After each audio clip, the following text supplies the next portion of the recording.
Cerca Teleeuropa sul tuo Play Store o Apple Store e scarica la nostra app.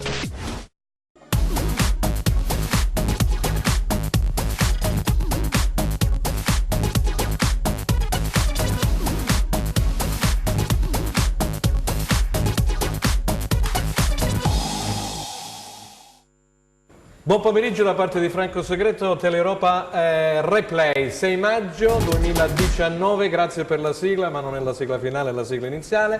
Ringraziamo Enzo Leonetti in regia, Massimo Fino che dirige la camera, Luca Chito alla messa in onda insieme a Francesco Camposani. Dicevo, replay anche oggi, 6 maggio 2019, cara Stella, andremo avanti per tutta l'estate, così ha detto il direttore. Sì, certo, ho quindi conferma. possono stare tranquilli i nostri telespettatori, noi saremo qui ogni lunedì come di consueto.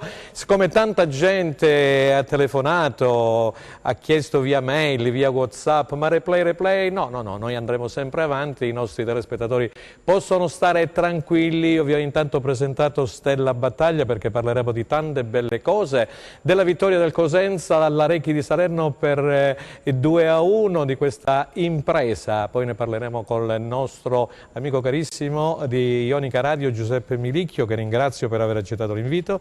Buonasera. Grazie Giuseppe per essere qui con noi. E poi abbiamo un altro collega che collabora qui con noi con tempi supplementari, Paolo Amedeo di Sport Italia. Buon pomeriggio Franco, buon pomeriggio a te, ai telespettatori di Replay e ben ritrovata anche a Stella Battaglia. E Grazie. poi c'è il nostro opinionista che oggi vedo un po' peggio di me con questo raffreddore, questo maltempo. Il nostro direttore oggi ha aperto la redazione giornalistica con la neve in sila. C'è anche la neve sulla crocetta. Hai capito, Siamo Aldo? in pieno inverno e quindi fa bene alla salute, però bisogna stare attenti che un colpo di raffreddore ti può mettere a letto e poi salta la prossima trasmissione. No, questo no. Facciamo gli scongiuri. Questo no. Ma per questo freddo con la salvezza. Abbiamo bravo, qualche amico medico l'abbiamo, qualcuno che ci segue sempre bravo. lo abbiamo, anzi ce ne sono tanti che poi hanno chiesto di essere salutati, lo faremo nel corso della trasmissione.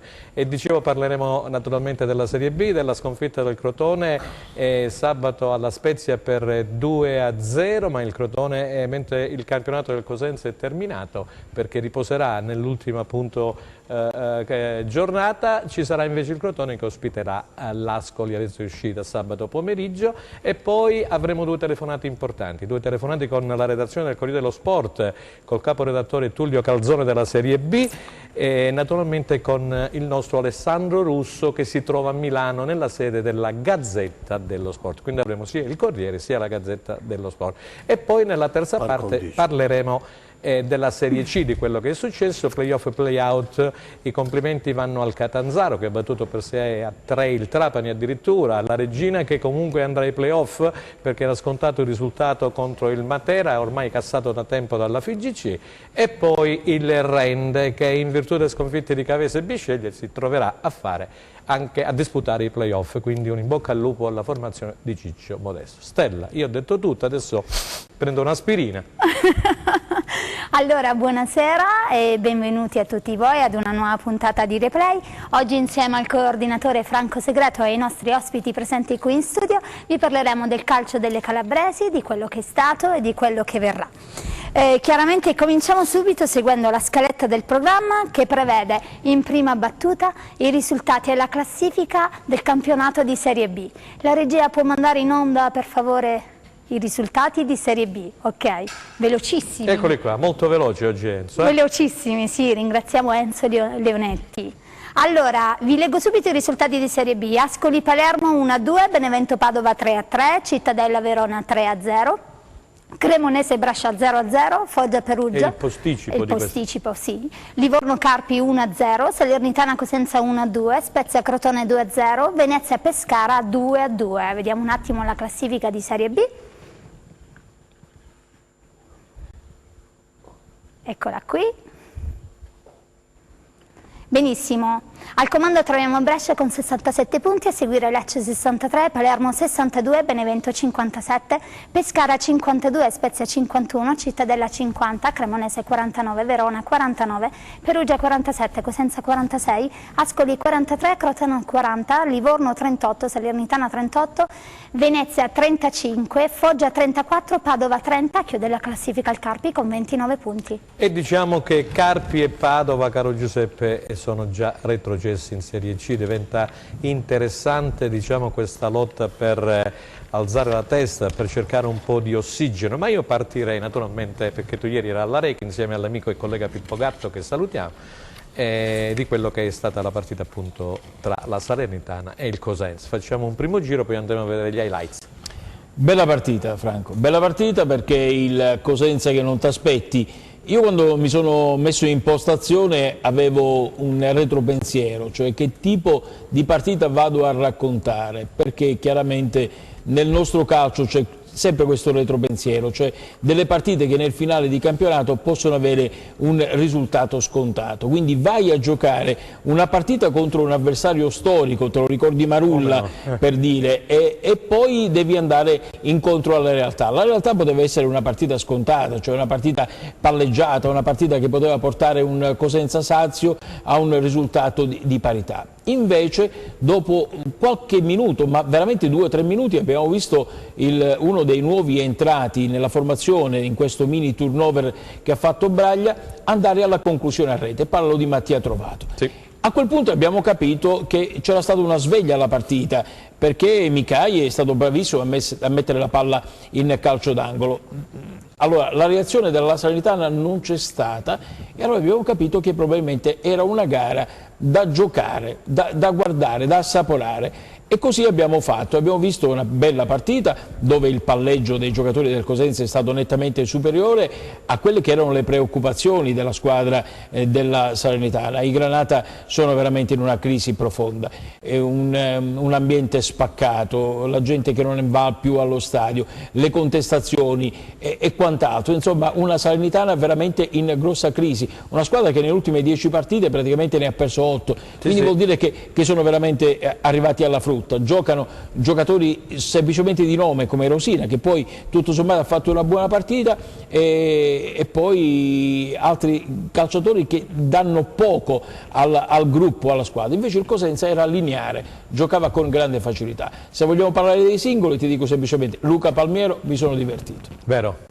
Alla grande, sì. Poi niente, poi una prestazione portata fino alla fine con la soddisfazione dei tifosi al seguito. Le prime 2 squadre sono retrocesse per errori che sono stati commessi durante l'arco di tutto il campionato, perché poi alla fine l'organico di Carpi e Padova non era così scadente rispetto a quello che abbiamo visto.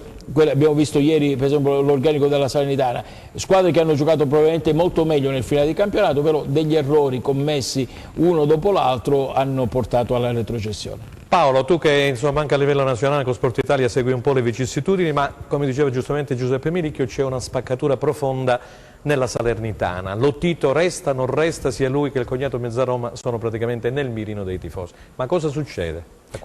Diciamo che non sono mai stati accettati a Salerno sia Lotito che Mezzaroma. I risultati oggi purtroppo testimoniano una grandissima difficoltà dei Granata, una difficoltà, come raccontava bene prima Giuseppe, palesata ormai da diverse settimane e culminata con la prestazione casalinga contro il Cosenza, che evidentemente arrivava a questa partita con la soddisfazione di una salvezza già conquistata, e che quindi dal punto di vista delle motivazioni sicuramente era un qualcosa che poteva sicuramente incidere positivamente per i Granata. Da sempre nel calcio le motivazioni fanno la differenza. Non è stato così, perché il Cosenza, come appunto diceva prima Giuseppe, è entrato subito, come al solito tra l'altro, con grande cattiveria, con grande aggressività, andandoli come al solito a prendere alti gli avversari,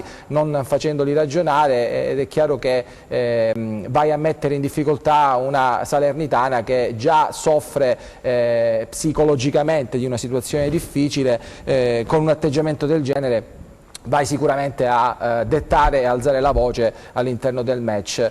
Dicevi prima, Giuseppe, te lo ricordi Marulla, adesso insomma si ricorderanno Luca Garritano da un cosentino acquisito, che è una bandiera per il Cosenza, a un calciatore di Cosenza che entra nella storia di questo match. Tra l'altro i social media, no? Che cosa ti consentono? Che praticamente quando alla fine dei primi 45 minuti mandi un ragazzo sui microfoni di DAZN, in tribuna stanno tutti lì a seguire, no? A vedere quello che dice. Lui dice: io da cosentino me la gioco fino alla fine. Sì, perché è come un derby, è come un derby. Sì, era come un derby, e quindi praticamente anche il tifoso medio, che magari poteva avere quel retropensiero, magari ce la fanno pareggiare, ha capito che quella sarebbe stata una partita dura. Ma poi se ce ne fosse bisogno, e do la parola poi ad Aldo, il fatto che Piero Braglia abbia preparato ancora una volta questa partita sotto il profilo dell'attenzione in maniera maniacale, come lui davvero pochi riescono a fare questo, e la dimostrazione sul campo dei ragazzi è stata davvero straordinaria, la risposta in termini di impegno e di cattiveria in campo, che poi ha portato la vittoria. Diceva Paolo Amedeo: Aldo, impegno, cattiveria agonistica, ma il Cosenza ha onorato il campionato fino alla fine. Tu lo avevi detto, dice, che arrivano tante telefonate, tanti amici, la Salernitana ha bisogno del punticino, eccetera. Cosenza non ha guardato in faccia a nessuno. Difatti io ho scritto, lo avevi detto e ti devo dare atto questa volta. Io ho scritto su un post, dopo che avevo in questa trasmissione già detto questo, ho parlato che il Cosenza ha onorato il calcio pulito. Questo ho detto io ieri. Ma questo grazie al Presidente Guaragni. Perché ieri, a Braglia e perché caro Franco, ci sono troppe dicerie nelle ultime 4-5 partite nel mondo del calcio. Ma succede dappertutto, ha mandato un forte, autorevole segnale, ha detto che le partite si devono giocare anche quando una squadra è salva e l'altra si deve salvare. Questo è il calcio che piace a me, questo è il calcio che piace ai tifosi, questo è il calcio che piace a tutti, credo.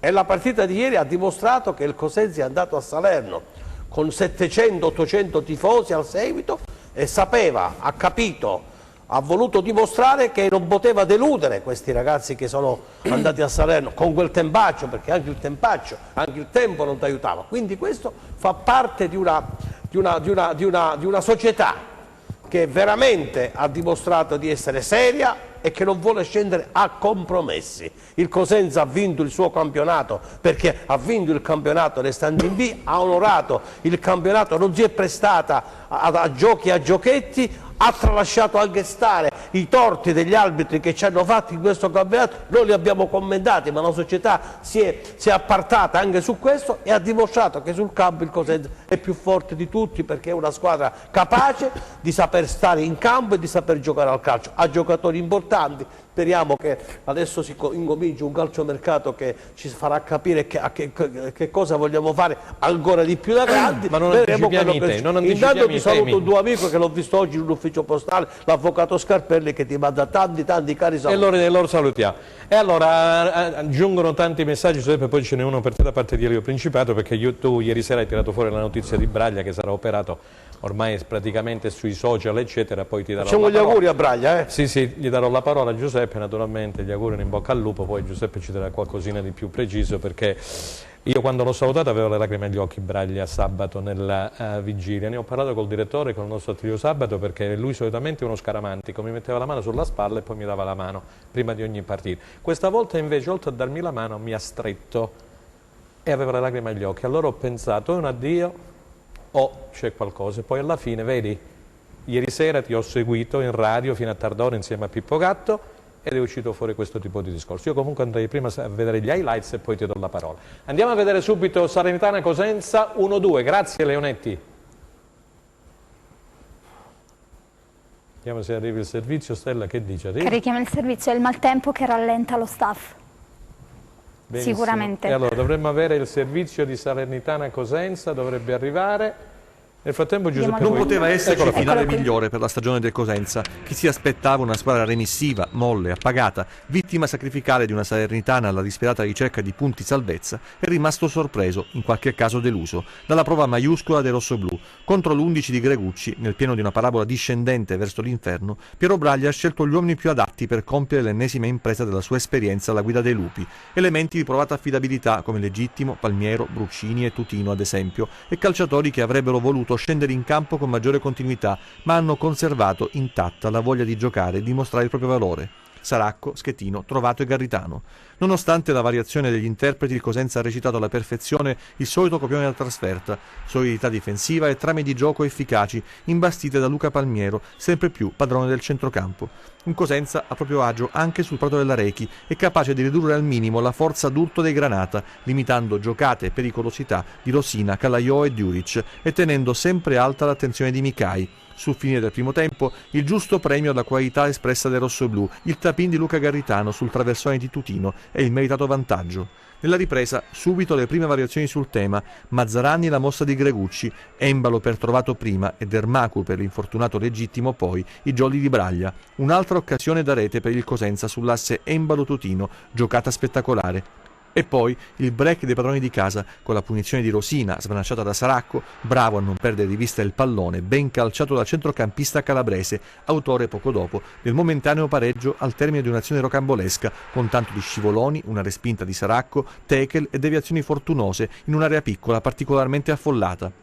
1-1 e un punto in tasca che evidentemente Salernitana e Cosenza non hanno ritenuto soddisfacente. La battaglia in campo si è fatta ancora più vivace, l'assalto dei padroni di casa, un'azione da kamikaze finita con il prevedibile Arachiri che complica terribilmente il finale di campionato per Calaiò e compagni. Il Cosenza ha creato un numero spropositato di occasioni gol e ha trovato quello del sorpasso con Luca Palmiero, il primo in Serie B, proprio nell'ultima uscita stagionale, la classica ciliegina in un'annata straordinaria. Un regalo ai 700 tifosi presenti che volevano salutare la squadra in qualunque circostanza e si sono fatti trovare pronti per festeggiare un'impresa.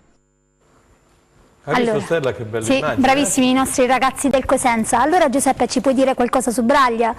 Beh, su Braglia è stato praticamente, come già anticipava Franco, è stato un fine settimana tutto particolare perché noi riusciamo a percepire alcune sensazioni, la conferenza stampa, l'intervista del dopo partita non sono fine a se stesso, però ci sono delle cose che vanno consolidate nel tempo, quindi l'abbraccio, la sensazione, quindi Franco aveva anticipato quello che poteva accadere e noi in modo molto lineare e corretto non abbiamo mai anticipato nulla, sapevamo del problema che doveva affrontare il tecnico e anche lui è rimasto un po' sorpreso quando ha fatto la sua dichiarazione e noi sapevamo già quello che era il problema che doveva affrontare. Avevamo chiuso l'intervista con Pippo Gatto, lui è venuto, si è avvicinato, ci ha abbracciato. È stato lui. Sì, avevamo chiuso il collegamento, ci ha abbracciato e ha detto io vado ad affrontare questo tipo di problematica, ci sarà un'operazione. Noi come l'avevamo saputo? Il dottore Maiuri, che è un grandissimo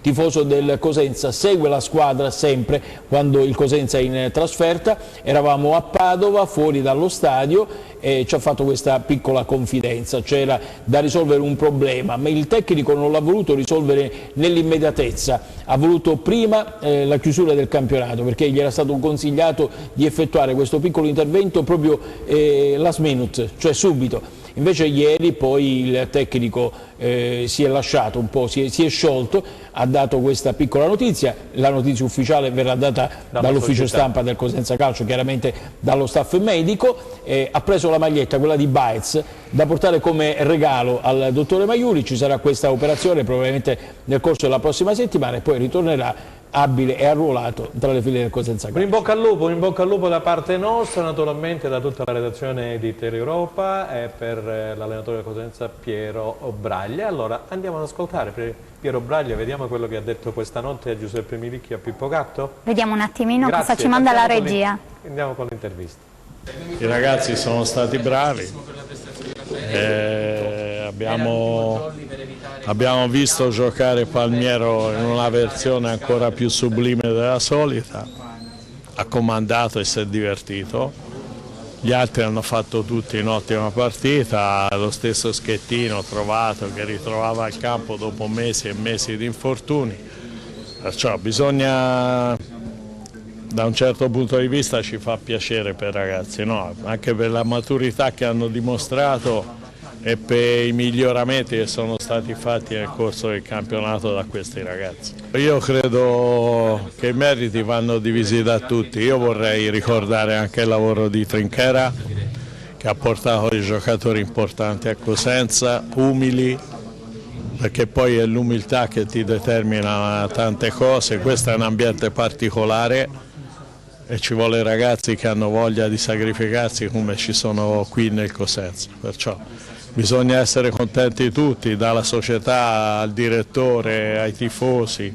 Questo è stato un campionato bello per noi, neopromossi, ci siamo comportati bene e questo ci fa enormemente piacere. Noi abbiamo toppato un paio di partite che ti potevano portare a determinati livelli, una è Benevento, dove abbiamo giocato bene, abbiamo perso 4-2 per 4 cavolate nostre, poi dopo è inutile che vai a sperare di fare i playoff quando perdi quelle partite.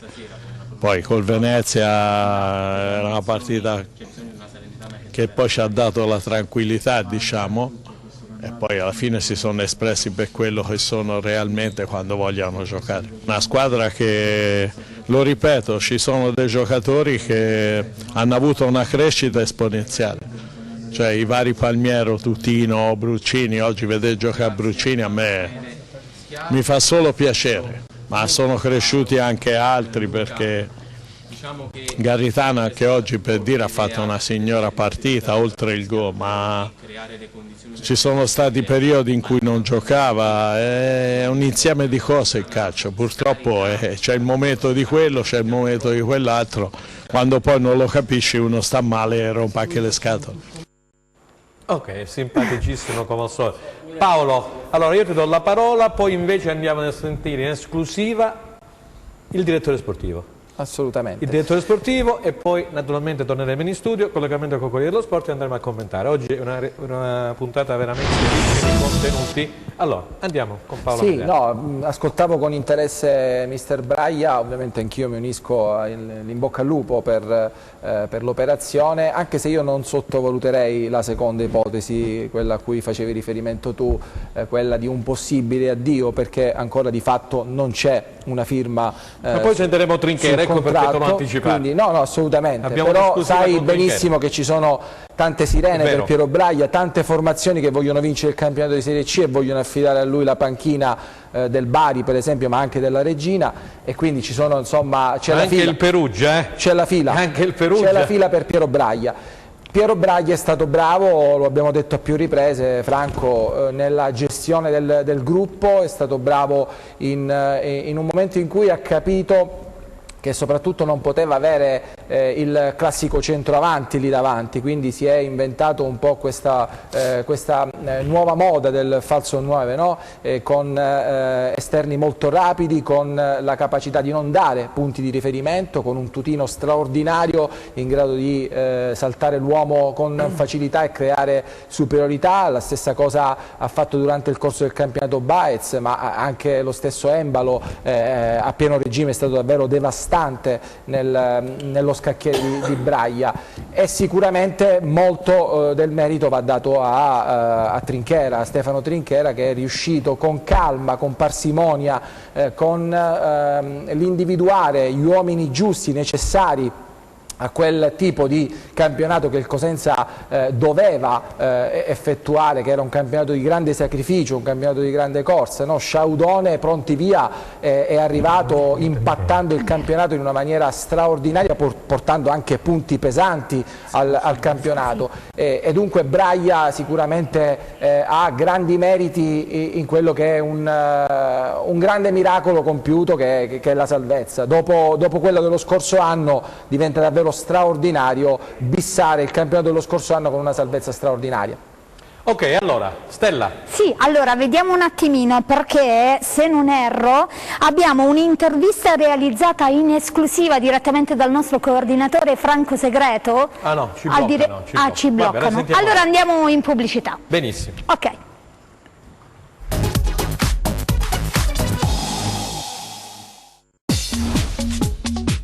Cerca Teleeuropa sul tuo Play Store o Apple Store e scarica la nostra app.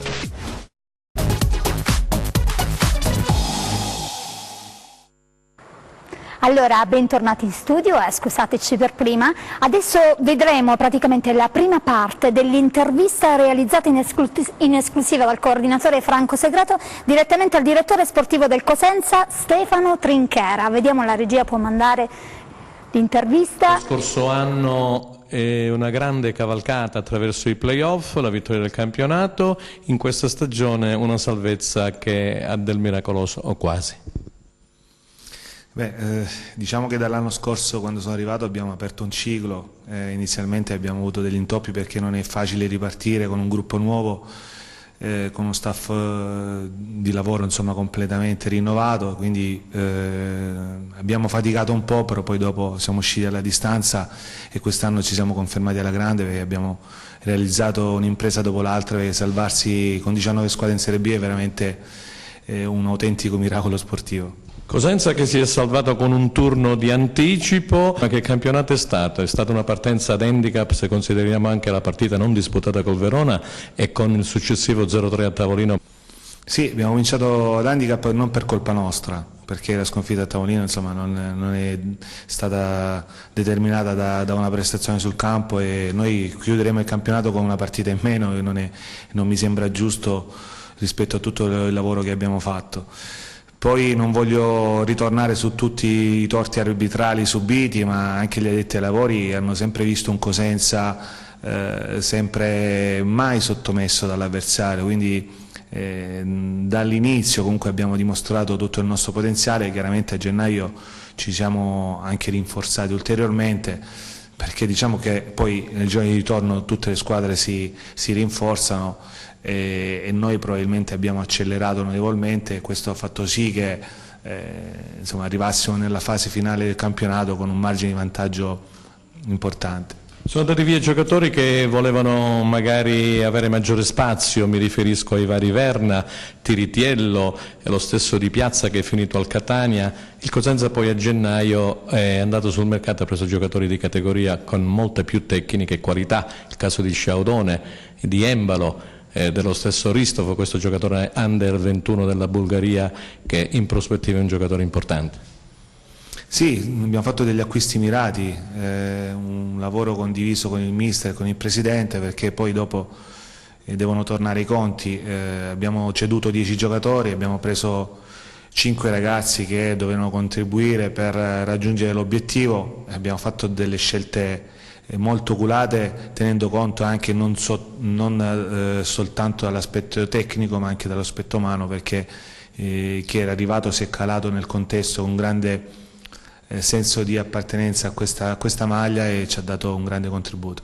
I tifosi si chiedono come mai non hanno visto il vero Litteri. Cosa è successo all'attaccante ex Venezia?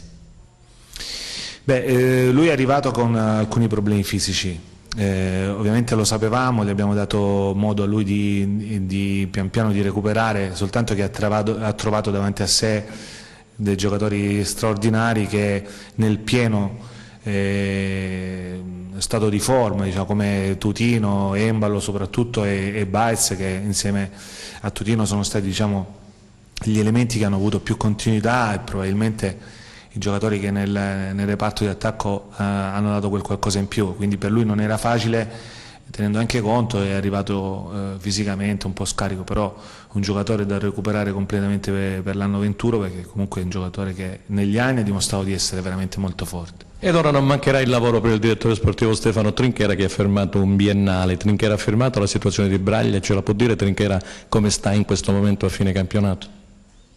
Ormai la situazione di Braglia la conoscono un po' tutti, da ambo le parti, sia dal club che da parte del mister c'è la volontà di continuare insieme per proseguire questo progetto tecnico con un ambiente che lo ha letteralmente, insomma, coccolato e gratificato da quando è arrivato, perché il mister è stato il valore aggiunto per tutti noi, un punto di riferimento, quindi merita senza ombra di dubbio questa riconferma e tutti gli apprezzamenti della piazza, perché quindi c'è l'interesse, il piacere e il gusto di continuare insieme. Allora, su quanto detto nell'intervista da Trinchera, vediamo un attimino cosa ci dice Giuseppe. Giuseppe, non so se forse abbiamo una telefonata con Corriere dello Sport? Vediamo un attimo. Pronto? Ciao Tullio, grazie per essere intervenuto. Allora abbiamo il Corriere dello Sport, Tullio Calzone. Ci senti bene, Tullio? Sì, perfettamente, Franco. Io ti presento gli ospiti, abbiamo il collega Giuseppe Milicchio che quest'anno ha raccontato per Ionica Radio in esclusiva le partite sia interne che in trasferte del Cosenza Calcio, poi abbiamo Paolo Amedeo, un altro collega di Sport Italia, il nostro opinionista Aldo Genova e la nostra Stella Battaglia, la nostra collaboratrice. Allora, da dove vogliamo partire? Dal Palermo, da questa situazione che stamattina hai messo in evidenza che il giorno 10 maggio ci sarà il Tribunale Federale Nazionale che si esprimerà. Partiamo dal Palermo, Tullio? Ma io partirei da questo veleno finale di un campionato per altri versi bellissimo. Dobbiamo fare i complimenti al Cosenza che hanno onorato sino alla fine il loro impegno con grande lealtà sportiva andando a vincere a Salerno. Non sempre è stato, questo finale si sono viste partite così tenacemente combattute. Il caso Palermo rischia di rovinare una stagione che per il Cosenza era iniziata malissimo e è finita bene. Il rammarico di quei 3 punti persi che avrebbero potuto lanciare addirittura Braglia come avrebbe meritato peraltro nella lotta dei playoff. Dicevo del Palermo che invece rischia di rovinare una stagione bellissima per una vicenda che peraltro si trascina da 3 anni, che ha portato purtroppo al tramonto dell'era di Gambalini un insieme di problematiche che si sono attestate su uno dei club storici del calcio italiano e che avrebbero meritato un'altra risoluzione, soprattutto nei tempi, perché io non sono entrato nei discorsi, nel merito diciamo, dei processi, perché quelli, come voi sapete, ci sono sia i giudici civili del Tribunale di Palermo sia quelli sportivi che sono impegnati a fare chiarezza, ma la tempestività di questo processo lascia molti dubbi e lascia qualche amarezza. Io ho avuto anche una specie di diverbio, diciamo così, educatamente con il presidente Balata, che si è un po' risentito di questo mio fondo di ieri mattina sul Corriere dello Sport, ma credo che sia questo sia la vicenda del Foggia avrebbero meritato una tempistica diversa. Non si può arrivare il giorno prima della finale, diciamo dell'atto finale del campionato, con tanti verdetti ancora da scrivere, sia per quanto riguarda la griglia dei playoff, sia per quanto riguarda la promozione diretta, con Lecce e Palermo coinvolte in questo gioco a distanza, con 2 casi ancora irrisolti, perché la vicenda del Foggia è altrettanto grave secondo me dal punto di vista della giustizia sportiva, perché il ricorso che c'è dei Rauni al collegio di garanzia dello sport andava risolto presto, perché è una vicenda che riguarda addirittura, come voi sapete, la scorsa estate sulla rimodulazione della penalizzazione che il Foggia ha patito in seguito a delle inadempienze di scorsi tornei, e che loro vogliono che venga ulteriormente ridotta, in quanto il format del campionato è stato portato da 22 a 19 squadre. Quindi questa rimodulazione della pena è una cosa, diciamo, è una tesi sostenuta dal Foggia, dai legali del Foggia, e comunque sia qualsiasi sentenza, qualsiasi diciamo, decisione venga presa poteva essere presa molto prima che finisse il campionato. E allora, cioè praticamente Giuseppe e poi Paolo. Sì, scusami, da quello che dice chiaramente il nostro collega Tullio Calzone, Tullio del Corriere dello Sport, evince una cosa semplicissima: Balata è arrivato praticamente a fine corsa, no? Perché se ha 9 presidenti su 19 che dicono una cosa e uno che dovrà rientrare prossimamente perché sarà la nuova inserita, gli equilibri diventano molto precari, siamo veramente sul filo. Quindi voglio dire, Balata ha fatto una grande operazione prima, però la sta peggiorando in questo momento, quindi il fondo del Corriere dello Sport ha praticamente ragione al 100%. È inutile che Balata si risenta se non ha saputo gestire in questo momento questa querelle che diventa veramente pericolosa, perché che cosa può succedere in questo momento? Bisogna considerare anche la presenza del presidente della Federazione Italiana Gioco Calcio, che è Ugo Gravina, quindi il prossimo anno format a 20, attenzione, perché potrebbe diventare e ritornare un format a 22 in questo momento così strano, perché dovesse andare fuori il Palermo, che succede? Sentiamo la risposta e poi diamo spazio a Sport Italia al collega Paolo No, Armeni. se va fuori il Palermo, teoricamente si dovrebbe restare a 20 ugualmente, perché c'è un accordo già sancito in sede di Consiglio federale e quindi la B dovrebbe tornare a 20, quindi bisognerebbe reintegrare l'organico. Non c'è più la possibilità di tornare a 22, nemmeno è caduta del tutto l'ipotesi di riformulare, diciamo, i format del campionato attraverso una sorta di espulsione, come è capitato in Serie C, dove da 90 siamo arrivati a 60, diciamo così, con club che non reggono più, perché il problema di tutti i problemi resta sempre quello delle risorse. E il presidente Balata, devo dire la verità, si è battuto con grande determinazione perché il format venisse ridotto e riportato a un equilibrio più sostenibile.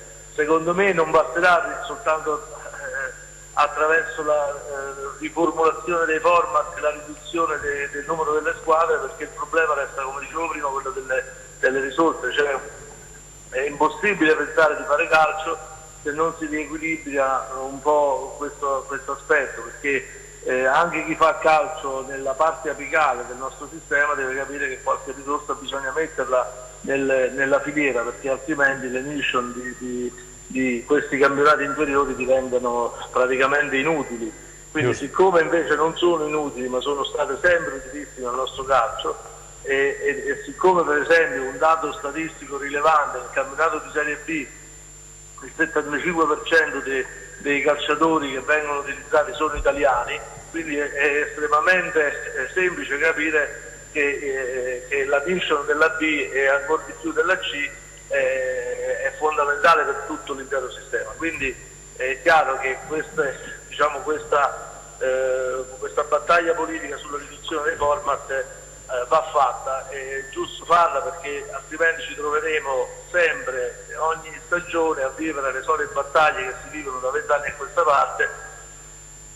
Io ricordo il Savoia dei Moxedano fallito con 20 miliardi di vecchie lire di redditi, al Bari fallito, scomparso, non è scritto la scorsa stagione, al termine di una incredibile vicenda. Quindi Cesena non ne parliamo proprio, nonostante questa finanza creativa che sembra aver contagiato anche da quello che si capisce dalle inchieste che sono preparate anche dalla procura di Palermo. Questa finanza creativa non regge più, perché poi alla fine del cerchio servono soldi per fare calcio, servono risorse. È vero. Sentiamo Paolo, perché siamo in ritardo. Mi ha dato un po' la risposta Tullio. Mi ha dato un po' la risposta Tullio, perché la mia domanda era appunto la sostenibilità di un format che ormai è venuto a meno, al di là dei paracaduti che aiutano le formazioni che però arrivano dalla Serie A. C'è una grande difficoltà delle formazioni che in B ci stanno davvero a fatica, bisognerebbe ripartire dai settori giovanili perché sempre meno società fanno calcio. La mia domanda però è un'altra, visto che mi hai già risposto Tullio: ti aspettavi una risposta così importante in questo campionato da parte del Brescia, che ritorna in A dopo 8 anni e non era sicuramente tra le papabili e le candidate al ritorno, e poi la sorpresa Lecce?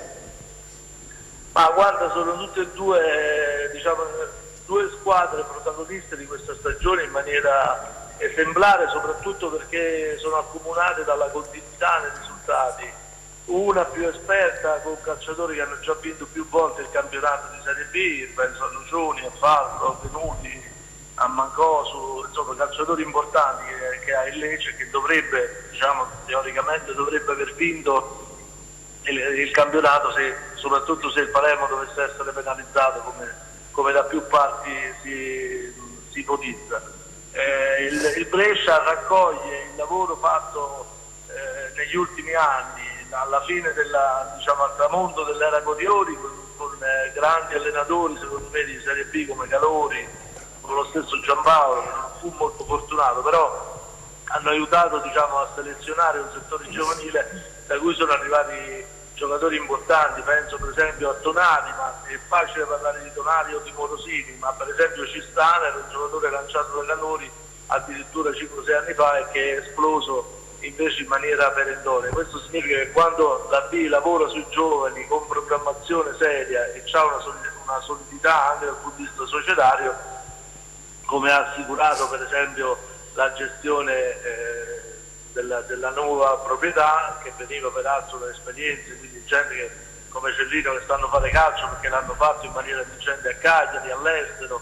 Quindi quando questi fattori si combinano tra di loro, alla fine i risultati arrivano quasi sempre. Senti Tullio, per chiudere, perché siamo veramente con i minuti contati oggi, Tutino, Palmiero, Embalo sono tutti in prestito. Che notizie ci dà? Lì è stato bravo Trinchera a individuare giocatori importanti, il direttore Trinchera, e a tenerli, a prenderli. Nel caso di Tutino c'è stato anche l'effetto importante della contagiosità, della passione dei calabresi, dei cosentini, che hanno spinto questo giocatore a lasciare Carpi con effetti disastrosi, perché il Carpi non è riuscito a sostituirlo in attacco e ha pagato addirittura con la retrocessione, nonostante avesse un allenatore molto esperto come Castori.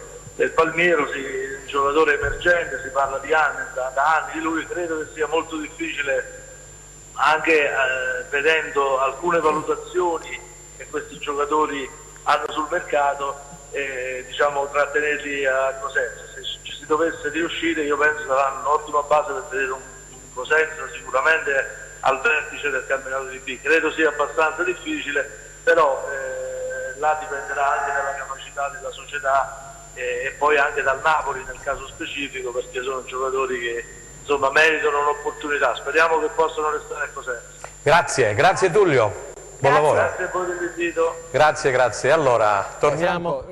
Per chiudere, sì. Prego, quello Paola. che diceva Tullio, no? Detto che Stefano Trinchera non ha bisogno di consigli perché ha dimostrato in questi anni io volevo fare entrare in quella che era l'intervista, grande capacità. No, il discorso è che c'è una cosa che può fare sul Palmiero il Cosenza, è uno sforzo economico per riscattarlo. I famosi 200.000 euro che ballano. Ma Palmiero, una volta riscattato, diventa una grandissima plusvalenza per il Cosenza. Benissimo, allora Aldo, tu vuoi rispondere vuoi entrare in argomento su quello che ha detto? Sì, io vorrei molto fare una domanda. Tullio o su Trinchera? Perché Trinchera ha detto le cose interessanti. Una domanda che personalmente poteva sembrare una battuta, ma è una domanda. Non abbiamo parlato invece di chi ha vinto il campionato, del Cosenza. Ne parliamo dopo con Alessandro. Volevo fargli questa domanda, perché in effetti divisi. Caro Franco, se qui c'è una squadra che ha vinto il campionato è il Cosenza, perché il Cosenza all'inizio, anche i giornali a tiratura nazionale, come no? avevano pronosticato e prevedevano che il Cosenza era una squadra già predestinata a scendere di nuovo di categoria. Nessuno dava il Cosenza tra le squadre che potessero restare in Serie B. Oggi tutti quanti parliamo bene del Cosenza. Noi in questa trasmissione, compreso te e tutti quanti noi, abbiamo sempre sostenuto, anche quando il Cosenza era ultimo in classifica nelle prime partite che aveva, abbiamo cercato di far capire c'erano tutte le possibilità che il Cosenza avesse poi potuto recuperare nella seconda parte. Difatti, gente di qualità tecnica, come è successo le critiche a Trinchera all'inizio le abbiamo fatti, ma abbiamo anche avuto la forza, la capacità, l'intelligenza, l'umiltà di dire a Trinchera grazie, quando a gennaio ha pensato assieme a Braglia di andare sul mercato e prendere i giocatori importanti per fare la differenza e per far salvare il Cosenza. Oggi parliamo del Cosenza e parliamo di giocatori importanti. È chiaro che l'investimento di Palmiero, io personalmente lo farei, l'investimento, perché per me Palmiero è un giocatore che somiglia moltissimo a Pirlo.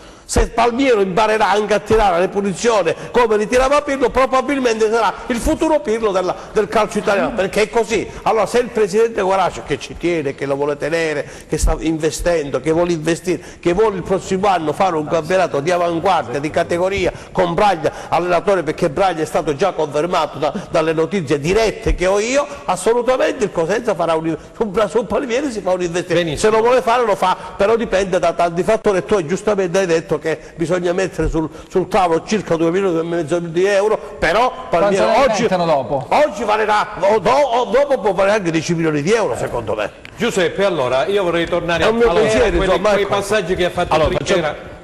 cominciamo dai passaggi che ha fatto Trinchera. Allora, cominciamo a dire, allora Braglia resta o non resta? Allora, quando parla con noi Braglia chiaramente è molto equilibrato, no? Sì. E dice sì, vediamo, lo deve dire la società. Ieri quando c'era il silenzio stampa della Salernitana, Braglia è stato preso in mezzo a un fuoco di domande. Era vicino a noi, c'era il collega di Salerno che lo intervistava e lui candidamente ha detto io proseguo con il Cosenza. No? Quindi praticamente, mi dico però una te la posso fare, scusami, sì. Consentimi questa domanda. Prego, vediamo. Secondo te, che sei uno che di calcio ne capisci molto più di me, perché se fai una vita questo mestiere, segui il Cosenza, vedi le partite, sei bravo nelle tue cose, ma secondo te un presidente umano, un imprenditore come Guarascio, che ha visto che Braglia è un investimento, allora, ti rispondo un imprenditore investe o non investe? Parliamo di numeri però, bisogna anche poi mettere sul piatto un'offerta. Ma investa o non investe su Braglia? Investe perché il pubblico di Cosenza, 15.000 persone hanno detto che Braglia deve stare a Cosenza. Me lo fai rispondere a Milizio? E siccome l'imprenditore, il manager a queste cose ci tiene, perché gli piacciono anche i soldini che si incassano, automaticamente Braglia deve stare a Cosenza. Ma non perché è così secondo me. Quando vai allora è adrenalinico. Fa bene. Allora quello è perché adesso abbiamo la Gazzetta dello Sport, Alessandro Russo, non mi bruciare tutti i temi. Ricordiamo alla regia della telefonata. Alessandro. Allora bisogna fare un attimo. Scusami Milicchio, No, ci mancherebbe altro. No, ma lui è fatto così, ci mancherebbe altro. Allora però bisogna capire, Giuseppe Tomasi, Elio Principale. Ognuno. Giuseppe, scusa, se no poi mi dimentico, il dottore Renato Coscarella, il chirurgo vascolare Giuseppe Coscarella, ce ne arrivano tantissimi di messaggi, Gigino De Buono, cioè quelli che ricordo io, tutti gli amici che ci seguono ormai da una vita. Vai. Quando si ottiene un risultato come quello di quest'anno, lo si ottiene perché ognuno ha fatto il suo senza andare nel campo avversario, no? Cioè il giornalista ha fatto il giornalista, il pubblico, il presidente, l'allenatore e quant'altro, cioè ognuno ha fatto il suo. Noi possiamo praticamente avere la nostra idea, però la forza di questa squadra in questo momento è proprio questa. Quando si dice noi siamo partiti ed eravamo fuori dai giochi, perché? Perché eravamo una neopromossa, perché sul piatto della bilancia mettevamo meno soldi rispetto a tutte le altre squadre. Barone. Bene, quindi praticamente era naturale che avremmo avuto difficoltà a raggiungere quello che era l'obiettivo finale. Adesso se andiamo a rilanciare, che cosa dovrà fare Guarascio? Si parlava di Palmiero, però noi quando abbiamo fatto il nostro briefing con gli auguri di Natale con il Presidente, lui era rammaricato perché non aveva chiuso l'operazione Ochereche e aveva già intuito che quell'operazione poteva essere propedeutica a un guadagno futuro. Allora io ritengo che questa volta il furbo Guarascio non lo dirà mai perché non alzerà mai l'asticella, però alla fine Palmiero lo fa rimanere a Cosenza. Benissimo. Scusami Franco, scusa Giuseppe se ti interrompiamo. Credo che ci sia la telefonata, ci comunicano dalla regia.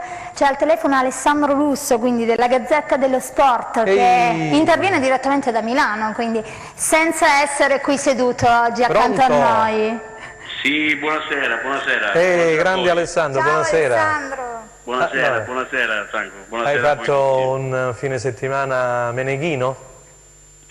Sì, dai, siamo qui per motivi vari, siamo su Milano, abbiamo seguito le partite di A e anche la B e il Cosenza in particolare. Qui c'è Giuseppe Milicchio, avrei sentito la sua voce, c'è Paolo Amedeo che ti saluta di Sport Italia insieme al nostro adrenalinico come sempre Aldo Cennem e la bellissima Stella Battaglia. Allora, abbiamo avuto pure Tullio Calzone, abbiamo parlato del caso Palermo, abbiamo parlato Giuseppe gli ha posto la domanda sulle squadre, anche Paolo della parte alta, quindi Brescia-Lecce, e poi naturalmente con te vorrei parlare anche della parte bassa, di questa situazione che si è venuta a creare con la sconfitta interna della Salernitana, di questo bellissimo campionato e vittoria del Cosenza ieri all'Arechi, e di quello che potrebbe succedere poi tra Crotone e naturalmente ed Ascoli. Poi c'è il posticipo tra il Foggia e il Perugia, quindi come inquadri tu questa situazione di classifica? Ma intanto c'è da dire che bisogna ad onor del vero fare un ennesimo applauso al Cosenza, al gruppo allenato da Braglia, direttore Stefano Trinchera, perché hanno fatto davvero una grande impresa onorando, come si suol dire, il campionato e dando un messaggio di normalità, di positività e di rispetto, anche di fair play nei confronti del calcio italiano, giocando una partita un'allarma bianca per vincere, non avendo alcun obiettivo di classifica se non quello di dare sfogo al rispetto per questi supporter del Cosenza che stanno facendo un'annata a fianco alla squadra da antologia. Anche ieri a Salerno erano oltre 600, quasi 700 supporter, grande sostegno, quindi è un Cosenza che va sottolineato, ha dato prova di grande maturità, di grande serietà e di grande classe tra le altre cose, giocando una partita a viso aperto. Per quanto riguarda invece la situazione ordinaria, al di là della situazione della Salernitana, dove c'è il cambio d'allenatore, c'è una partita difficile a Pescara, bisogna vedere come va oggi la partita tra Foggia e Perugia, perché poi sarà una divaricante per il resto delle gare, le ultimi 90 minuti a cui non parteciperà il Cosenza, che ha finito il suo campionato, perché poi alla fine i giochi sono presto fatti. Le squadre che giocano il play-out sono ormai queste 4, che sono il Foggia, il Venezia, il Livorno e la Salernitana, con il Livorno favorito per la salvezza, e poi c'è da vedere come andrà appunto la partita del Foggia, perché se il Foggia vince poi dovrà giocare alla Maggianca l'ultima partita al Pentegoti. C'è poi la situazione sub iudice del Palermo, che tiene tutti con la fiato sorpreso, compreso il Palermo stesso. Si attende un responso, si attende anche di capire se il responso arriverà a cose fatte, dunque prima dell'ultimo turno, e quindi cambia anche questo dal punto di vista strategico. Ci sono vari correnti di pensiero, come il Palermo all'ultimo posto, una penalizzazione, nulla di fatto, quindi c'è attesa nelle stanze del calcio italiano, dove c'è grande movimento. E poi lato Crotone, manca un punto per la matematica salvezza, il Crotone ha in mano il suo destino, lo può fare benissimo, cercherà di farlo nel migliore dei modi nella partita casalinga contro l'Ascoli, meritatamente, anche perché è una squadra che ha caratteristiche tecniche, tattiche e organizzative di primo livello, e quindi c'entra una salvezza che è l'obiettivo minimale, ma non è un obiettivo da poco per come era presa nelle ultime settimane.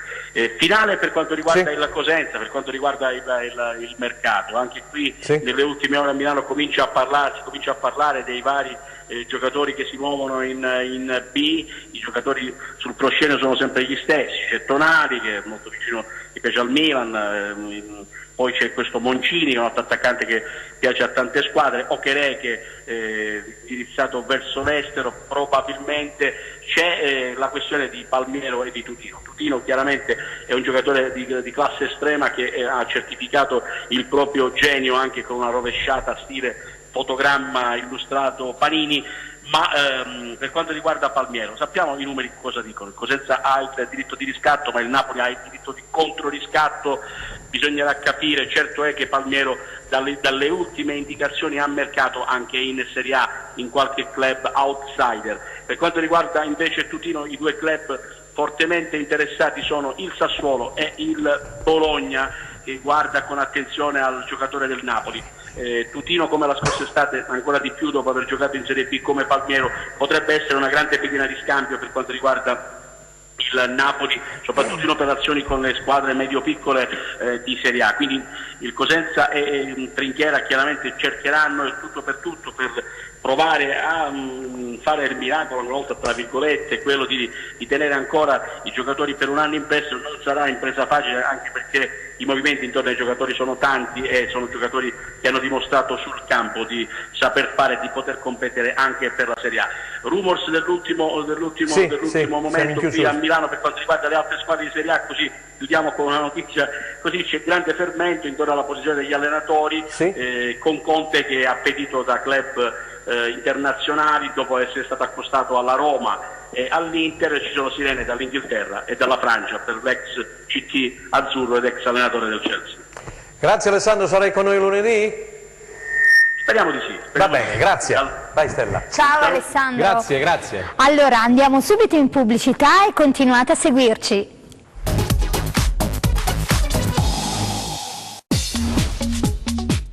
Cerca Teleeuropa sul tuo Play Store o Apple Store e scarica la nostra app.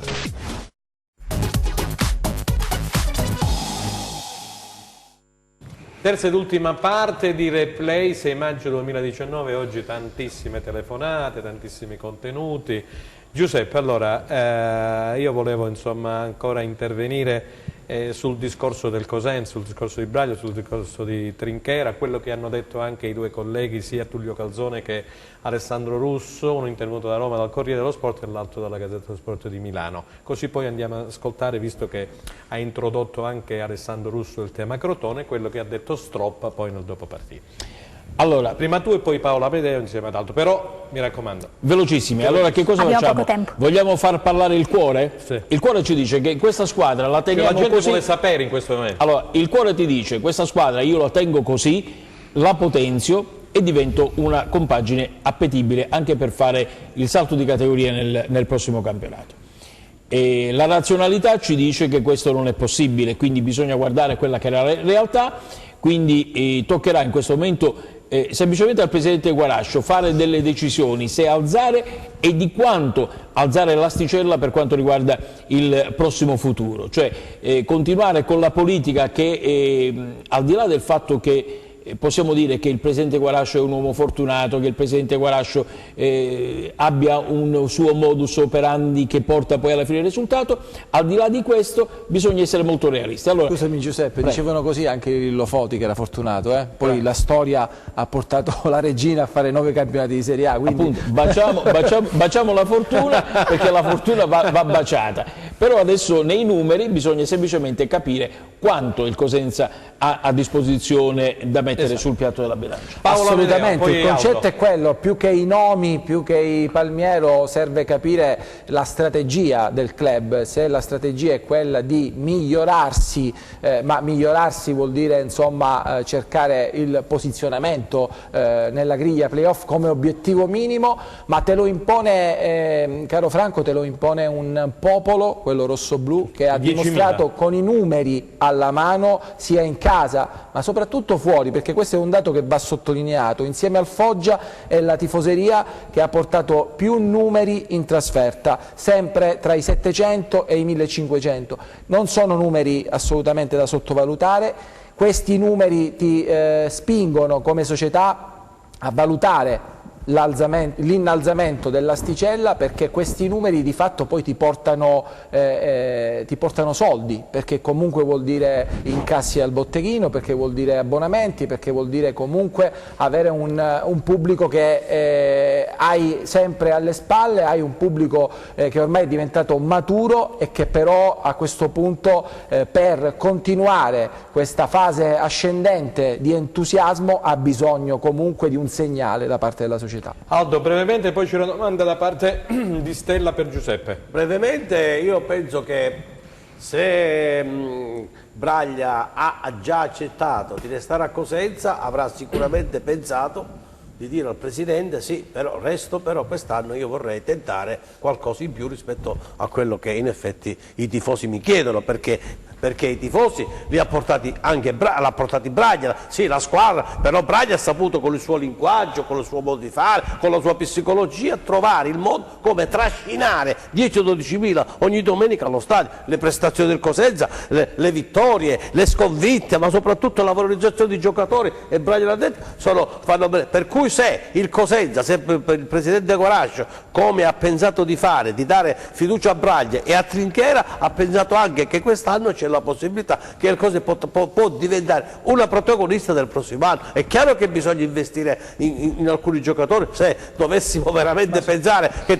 Palmiero resta a Cosenza, caro Miricco, vuol dire che su Palmiero si impernia tutto il centrocampo, poi ci vogliono 2 attaccanti, poi ci vogliono 2 difensori, ci vuole un portiere, c'è tutto un discorso da fare. Soprattutto, Aldo, un ingaggio che quantomeno pareggi le offerte che stanno bravissimo, bravissimo. E questo è il però le offerte però Braglia ha capito che Cosenza è una piazza molto appetibile e lui pensa che a Cosenza si può fare questi altri 2 anni alla Ferguson, se vogliamo, e poi probabilmente anche lui vuole andare in pensione e vuole andarsi a godere i figli e i nipoti, insomma, ecco. Vai Stella. Esattamente. Allora Giuseppe, scusami, voglio porti una domanda se possibile. Senti, sono anni che segui il Cosenza, ma questo che hai raccontato tramite Ionica Radio, che campionato è stato? Bello, bello, bello, bello. Praticamente un campionato che mi ha fatto emozionare. Tu considera che... Non solo a te.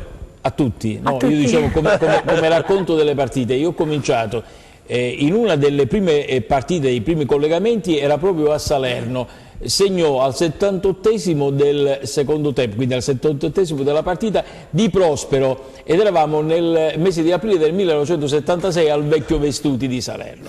Era un altro calcio, era un'altra storia.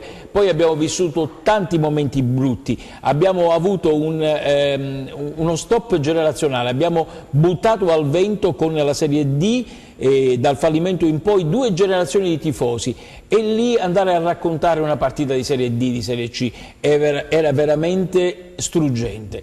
Ieri sono ritornato a raccontare una partita che, abolendo prima della gara il retropensiero, che è la cosa più brutta di chi va a fare questo mestiere, cioè pensare che questa era una partita già preconfezionata. Io mi sono obbligato a dire, devo semplicemente dire quello che sto vedendo, raccontare quello che vedo in modo quasi asettico, e poi mi sono emozionato, perché quando ho visto Palmiero mettere la palla in rete è stata veramente una goduria. Però ti voglio fare subito, perché dobbiamo sentire Stroppa, perché abbiamo anche a Crotone che ci due secondi, parlare del Crotone e di Stroppa. La partita emozionante di Pescara, la tua prima domanda col gol di Marola è stata emozionante, perché noi lì ci dovevamo salvare. Oggi abbiamo invece dato alla Salernitana la possibilità di andare in Serie C. Guarda, e da tifoso del Cosenza, onestamente non dico che sono contento, sono felice che abbiamo vinto a Salerno. Invece io chiudo questo discorso dicendo che, onestamente, io ieri quando sono uscito dallo stadio ero profondamente dispiaciuto per i tifosi della Salernitana che uscivano dallo stadio. Di spada ferisce, di spada perisce. A proposito di telecronache, Franco, io ricordo Giuseppe Milicchio con Stream, correggimi se sbaglio, ricordo un derby Crotone-Regina, a proposito di emozioni, no? Dove il Crotone vinceva fino al 91esimo 1-0, e poi che succede, Giuseppe? E poi arrivano le emozioni, no? Arrivano le emozioni da raccontare, ma per esempio ne ho fatto altre, tipo quelle tra Palermo e Messina, no? Il gol di Enrico Bonocore, e quest'anno sono ritornato ad emozionarmi. Dai. Ok, allora sentiamo Stroppa, Giuseppe, poi introduciamo il Crotone e poi andiamo subito a vedere la Serie C, perché ci sono notizie importanti. Lo Monaco ha esonerato l'altro allenatore, che era Walter Novellino, questa mattina, ha richiamato Sottile, insomma parleremo di Serie C, anche dei playoff e dei playout. Sentiamo Stroppa, grazie Leonetti. Siamo un po' incerottati a oggi, però credo che abbiamo ancora 24 ore, quindi per esempio oggi ho fatto per la prima volta una rifinitura diversa, e quindi a oggi non ci sono certezze, e quindi ce le avrò domani mattina, facendo la conta e cercando di recuperare quelli che oggi sono un po' più stanchi. Come ho detto nelle ultime partite, è una finale, sarà una finale come lo sono state le ultime partite. Bisogna stare molto attenti, perché lo Spezia è una squadra eccezionale sotto tutti i punti di vista, è costruita bene, quindi bisogna fare complimenti a chi l'ha costruita, e poi ha un allenatore che io stimo tantissimo, e un po' di tempo fa avevo preso a riferimento, perché comunque è un allenatore che allena molto bene, dà un'idea ben precisa, e quindi oltre ai giocatori, alle individualità, ha un gioco importante, e quindi è una partita veramente veramente importante, che arriva in un momento, quindi così voglio fare un riferimento a un calendario un po' che non mi piace, perché nelle ultime 2 partite, o perlomeno in questo weekend, è strano che noi giochiamo oggi, giochiamo domani, e il giorno dopo giocano altre squadre che giocano per lo stesso obiettivo, e quindi mi sembra così.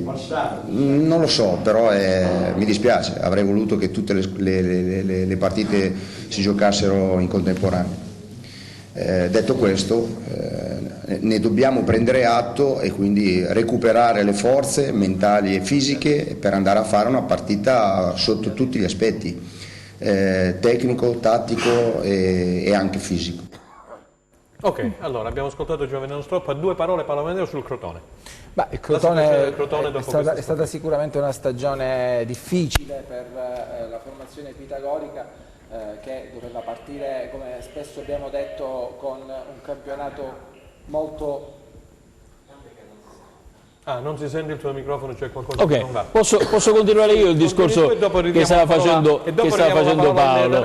A Paolo Amedeo, dai. Perché condivido immediatamente quello che dice Paolo. Praticamente è stato un campionato difficile quello del Crotone, e anche perché bisogna poi fare il riassunto, e basta leggere quelle che sono le parole del presidente Vrenna, che fa un mea culpa su quello che è stato l'intero ambiente di Crotone, cioè retrocedere dal torneo di Serie A e calarsi nella Serie B non è stato facile. Sono stati molto bravi a Crotone a cambiare velocemente in corsa, perché a gennaio giocatori che probabilmente non facevano più a caso, anzi diventavano, seppur importanti, destabilizzanti all'interno dell'ambiente e dello spogliatoio, hanno deciso di fargli cambiare aria. Quindi è ritornato un Crotone un po' più operaio in questo girone di ritorno, è stato conquistato il traguardo, perché ormai manca un punto e il Crotone mi pare che sia in una fase di crescita in questo girone di ritorno, e allora il Crotone raggiunge la salvezza. E il prossimo anno, attenzione,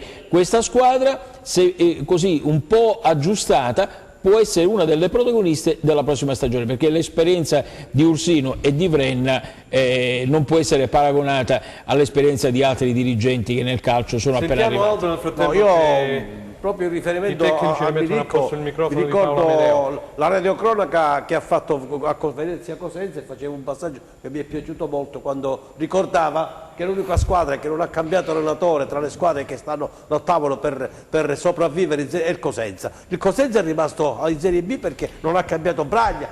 Quando tutti pensavano che dopo, se noi avessimo perso a Crotone, Braglia sarebbe andato via, noi avremmo sicuramente fatto la stessa fine di squadre che sono andate oggi in Serie C. E tu hai detto bene, cambiare allenatore come ha fatto il Crotone, cacciare Stroppa, mettere chi è venuto dopo, poi riprendere, oggi si cambia allenatore alle ultime due partite, non è possibile, è veramente drammatico per la squadra, per i giocatori e per tutti. Cambiare allenatore non va sempre bene. Il Cosenza ha fatto bene a mantenere Braglia, e quella sua determinazione ha portato il Cosenza a fare questo bellissimo campionato. Questo è il mio pensiero. Sì, microfoniamo Paolo Amedeo, ecco qua. Microfoniamo Paolo Amedeo, così gli restituiamo la parola, perché succede sempre in diretta. Vabbè, vai. Sì, no, stavo dicendo che sicuramente il Crotone Società è stato bravo a gestire questa situazione difficile, no? Come diceva Giuseppe, con il cambiamento dei senatori che insomma erano chiamati ad un campionato di vertice, un campionato che doveva vedere il Crotone ritornare nella massima serie.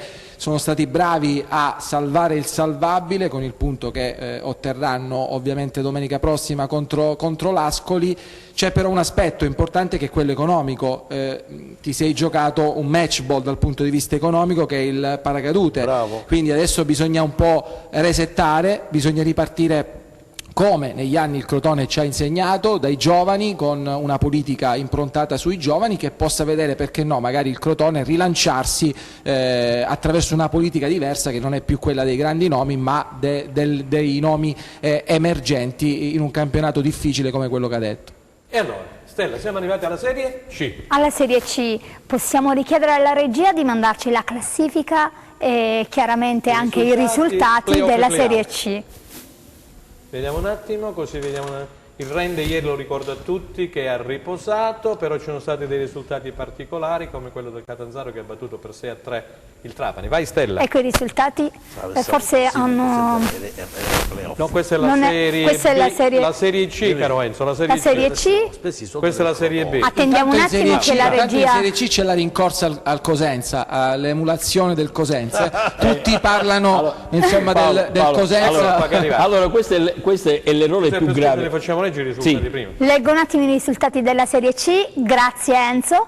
Allora, Bisceglie Cavese 4-3, Catania Rieti 1-1, Catanzaro Trapani 6-3, Juve Stabia Francavilla 1-2, Monopoli Siracusa 4-1, Paganese Viterbese 1-0, Potenza Vibonese 1-0, Regina Matera 3-0, Sicula Casertana 0-3. Ora vediamo un attimino la classifica generale della Serie C. Vediamo se la regia... Eccola qui. Sono sempre professionali e molto veloci. Allora, in classifica troviamo chiaramente Juve Stabia con 77 punti. Serie B, la Juve Stabia. Sì, l'abbiamo già spiegato in 2 puntate di seguito. Juve Stabia 77 punti, a seguire Trapani 73, Catanzaro 67, Catania 65, Potenza 57, Francavilla 55, Regina 52, Monopoli 51, Casertana 51, Rende 47. E fin qua ci sono i playoff. Vai avanti. Cavese 47, Viterbese 45, Sicula Leonzio 42, Vibonese 42, Rieti 39, Siracusa 35, Bisceglie 29, chiude la classifica Paganese con 23 punti. Vediamo l'altra videata dove abbiamo sia i playoff con le date che con i playout. Se siamo pronti dalla regia, perché inizieranno subito, vi anticipo, Paolo, lo possiamo dire, il Rende giocherà a Potenza domenica prossima, Potenza Rende e Regina Monopoli. Regina Monopoli. Ecco, ci sono playoff e playout. Vediamo un attimino se riescono a mandarli in onda. Eccole qua. Primo turno, playoff, prima fase. Ok, primo turno, 12 maggio Potenza Rende, Francavilla Casertana, Regina Monopoli. Secondo turno, 15 maggio, entra Catania. Seconda fase, primo turno, 19 maggio, 22 maggio, entra Catanzaro. Seconda fase, secondo turno, 29 maggio, 2 giugno, entra Trapani. E per quanto riguarda invece i play-out, sappiamo tutti, insomma, c'è la sfida tra Paganese e Bisceglie. Vai Paolo, e poi sì, assolutamente. Hanno mandato i play-out, sì, vogliamo leggerli o lasciamo perdere? 18-25 maggio, andate e ritorno. Scusateci un attimo. Allora, play-out 18 maggio, 25 maggio, Paganese e Bisceglie, spareggio 1 giugno, 8 giugno, vince i play-out del girone A, vince i play-out del girone C. A te. Sì, dicevamo, la Regina aveva già certificato la settimana scorsa con la vittoria di Vibo Valencia il 7° posto matematico, ha conosciuto ieri l'avversario che è il Monopoli, temibile, forse sarebbe stato meglio per la Regina incontrare la Casertana, che è una squadra che ti lascia giocare, che gioca e che quindi ha anche nella qualità per poterti affrontare, ma ti dà ampi spazi. Il Monopoli invece è squadra di categoria, una squadra che gioca insieme da 2 anni, una squadra che è stata assemblata per questa categoria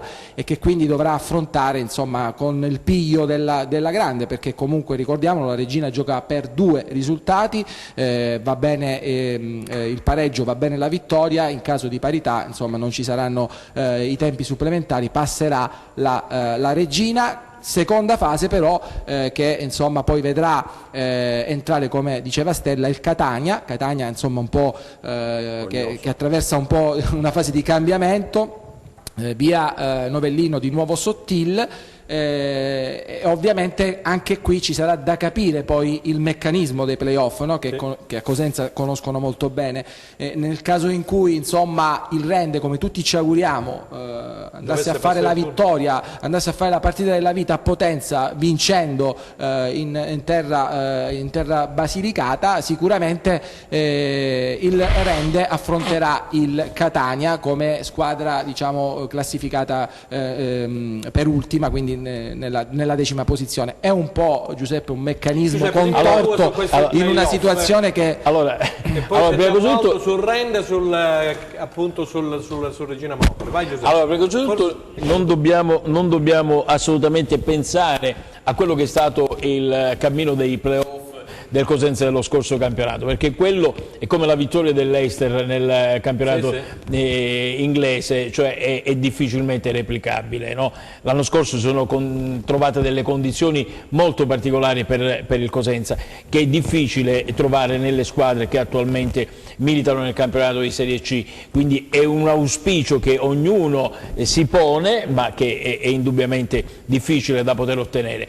Le squadre, se vogliamo parlare, il Monza sicuramente è una di quelle più papabili alla vittoria di questi playoff. Per quanto riguarda il nostro girone, vediamo step by step. Dai. Aldo, dimmi la tua e poi andiamo a vedere gli highlights dell'ultimo turno di campionato. Facciamo i complimenti alle 3 squadre calabresi, Catanzaro, Regina e soprattutto Rende, che è entrata proprio al fotofinish, ma io mi permetto anche di fare un applauso al nostro conterraneo Brunello Trocidi, Virtus Francavilla, che con la Virtus che ha trovato una squadra a brandelli l'ha portata nei playoff, e quindi merito a lui, ma merito a tanti altri, per cui sono contento che questi playoff, mi auguro che vedano una squadra calabrese tra quelli che possono andare in Serie B, così vedremo anche un bel derby, perché ce n'è bisogno di questi tempi. Grazie. C'è un aspetto, Franco, Prego. che vorrei un po' sottolineare, no? Prego. Come ci arrivano queste squadre ai playoff, e mi spiego meglio.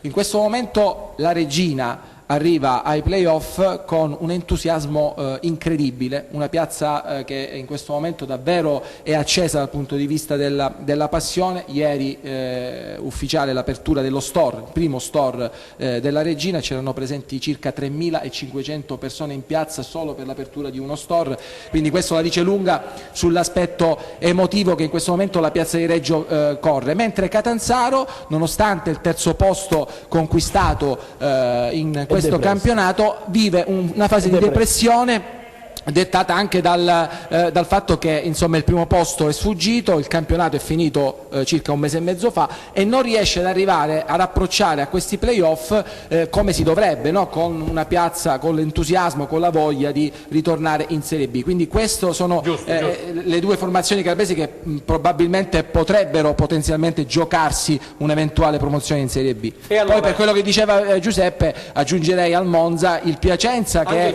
vive la situazione dell'Alessandria di qualche anno fa, no?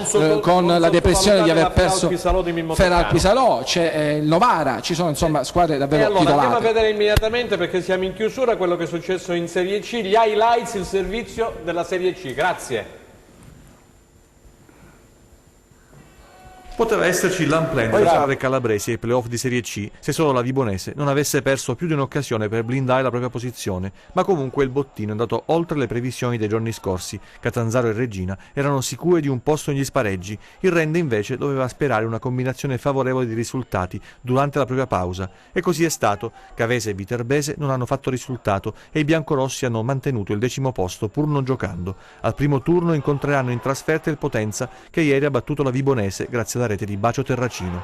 Sarà il Monopoli l'avversario della Regina, mentre Catanzaro entrerà in scena nel primo turno della fase nazionale. Il terzo posto, conquistato a spese del Catania, garantisce un vantaggio non di poco conto. I giallorossi hanno vissuto un pomeriggio incredibile al Ceravolo, dando vita insieme al Trapani, ormai certo del secondo gradino del podio, ad una delle gare più pazze dell'anno. 9 gol in tutto, con i siciliani che dopo 10 minuti conducevano per 3-1. Poi la rimonta e il sorpasso ai padroni di casa, fino al 6-3 finale che lancia la squadra di Auteri, candidata tra le altre a conquistare uno dei 2 posti disponibili per la promozione in Serie B. Allora, ringraziamo il nostro Gianluca Pasqua, che ci ha fatto vedere i gol delle squadre calabresi che hanno giocato. Stella, per Milicchio? Sì, Giuseppe, scusami, c'è in cantiere il premio Marulla, se non erro? Mercoledì? Sì, mercoledì è la terza edizione Cosenza nel Cuore, che è l'associazione di tifosi che sta curando questa organizzazione, premia il migliore giocatore della stagione, è stato già deciso, è Luca Palmiero, quindi mercoledì ci sarà questa premiazione della terza edizione del Marulla. Ok, benissimo, allora, siamo grazie. ai titoli di coda. Grazie a Giuseppe Milicchio di Ionica Radio, grazie a Paolo Amedeo di Sport Italia. Grazie a te, Franco. Volentieri poi giovedì sera con tempi supplementari insieme ad Attilio Malena, che salutiamo, e grazie ad Aldo Ciano. Volevi aggiungere qualcosa? Solo un saluto ai malati di Cosenza. Il mio amico Michele Caruso mi dice di salutare i malati di Cosenza. Benissimo, grazie.